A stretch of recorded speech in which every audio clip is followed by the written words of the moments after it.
When we refuse to humble ourselves, God will help us. Understand, God does not want pride in our lives. Proverbs 6:16 through 19 says there are 6 things that God hates, 7 that are an abomination. The first thing is pride. Think about Lucifer. He got kicked out of heaven for his pride. Think about many scriptures that talk about this in the Bible, where pride goes before a fall. And so we need to humble ourselves. And if we don't, then the Lord will oftentimes humble ourselves for us. Think about Daniel chapter 4, King Nebuchadnezzar. He was in charge.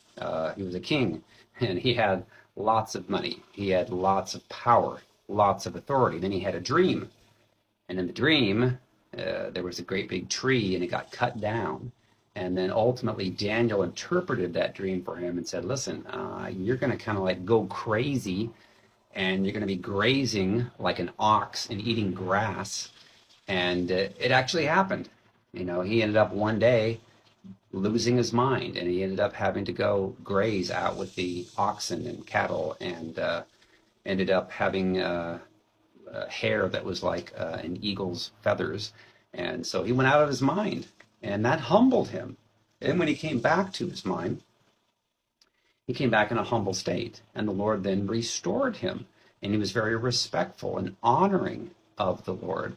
And that's the way we need to be in our lives. If we get in a prideful state, understand it's really hard for the Lord to speak to a person like that. And there's a lot of people in the church extremely prideful, and it hits all of us, and we need to humble ourselves. So pray that the Lord will simply take out of your life all the pride. Humble you if need be. Humble all the pride out of you, because if you don't do that, the Lord may end up having to do something more publicly. You may end up losing, if you're in charge of a church, you might lose the church. You may have to sell it. You may have to, and I know of a pastor that ended up losing his church. Had a church of about 200 people, and he was very prideful. The Lord actually spoke through me to confront him, and he just rejected it and mocked it. And then ultimately he lost the church within 10 months. He had 200 people at the time going to it.